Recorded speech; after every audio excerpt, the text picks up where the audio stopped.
In this video, we're going to be working a bit with MIDI.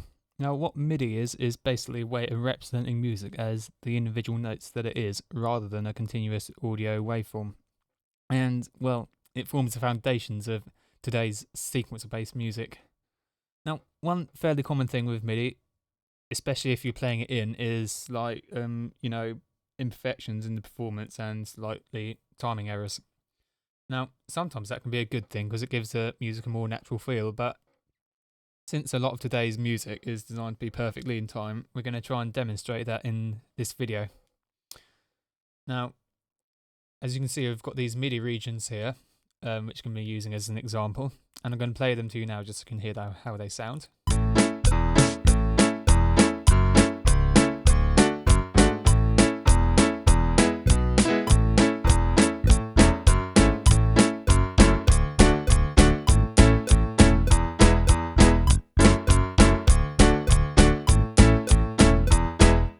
Now, as you could probably hear, the timing in that was pretty poor. It was a little bit off. Now, the first thing we can actually do to solve that is what's known as quantization. And what this does, it forms a basic analysis of the starting position of each note and then moves it to the nearest value that's specified by the quantization, such as eighth note or quarter note, and so on. And now the quantization value is important, and it's basically determined on the shortest note value that is played in the material we want to quantize, such as quavers, semiquavers, or crotchets. Now, in this one, the shortest note values, and you've got as you can see, here's the crotchets and these numbers here, and you can see we've got the quaver notes or eighth notes, which are all these ones down here.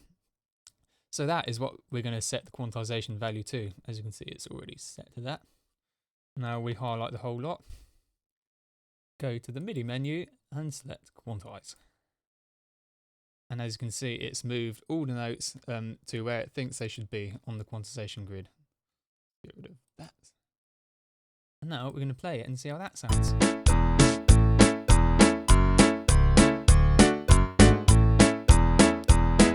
Sounds a little bit better.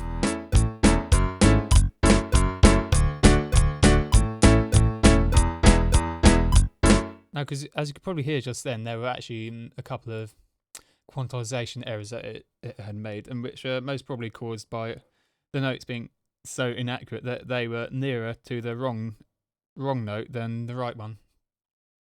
Now let's play.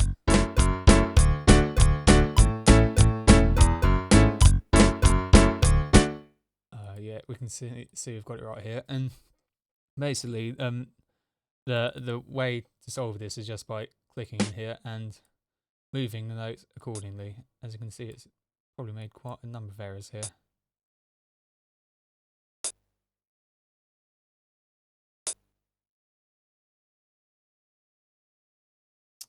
Well, one thing you can do is just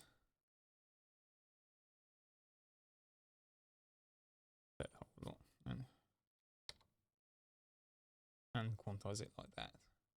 So yeah, that's basically a manual way of correcting the quantization errors.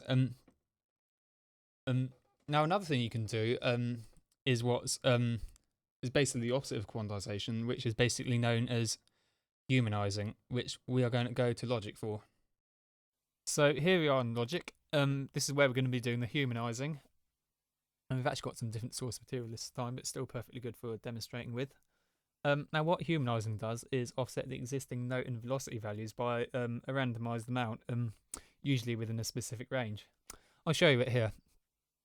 Make sure the MIDI region is selected, go to Functions, Transform, and Humanize. Now this has brought up the Humanize window with basic options for setting the position, the velocity, and the length.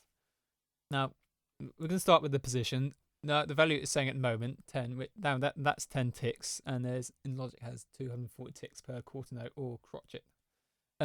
So maybe 10's a little bit low, but we can set it to a little bit higher. Let's say make it 50. Now that's going to randomize it within a range of 50 ticks when we operate it.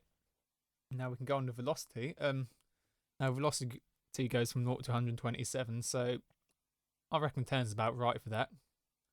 And the length, that's in ticks as well, so you can probably put that at about 50, and that's going to run alter the length plus or minus 50 ticks.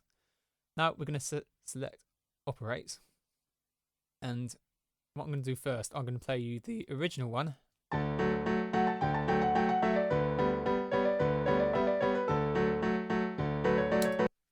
Now we're going to play you the humanized one.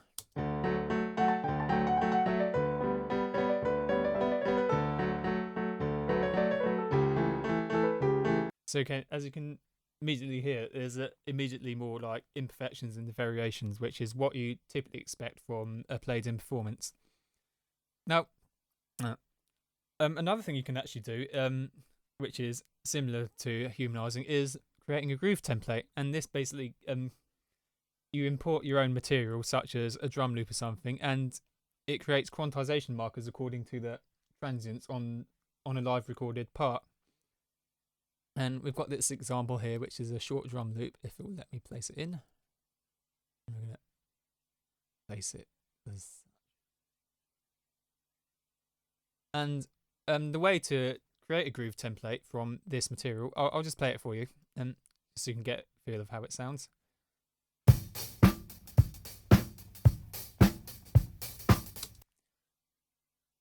Now, because that was a live part, it's automatically got its own kind of live feel to it. So we're going to create a groove template by enabling flex mode, selecting the appropriate flex algorithm for this. I reckon rhythmic will be the appropriate one. Now we go up to the inspector box here, and when you select quantise, it's got the option up here for us to make our own groove template. So we select that, and it will have made our own groove template. So what we can do is go back to the piano parts up here, and on the quantise menu on this piano part, we can it's actually got this option here.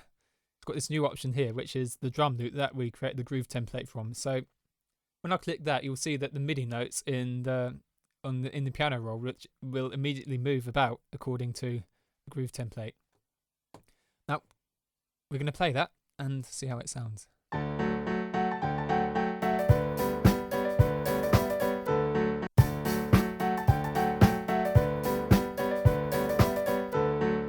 So as you can see, what it's done is it's moved the notes about, so the feel of the notes matches the exact kind of transients in the drum loop. Now that's probably even better than humanizing, because it's more authentic, and it's more authentic. It draws from a real live performance rather than a computer generated one. So yeah, that's basically most of the main MIDI tools that you might find useful, and yeah.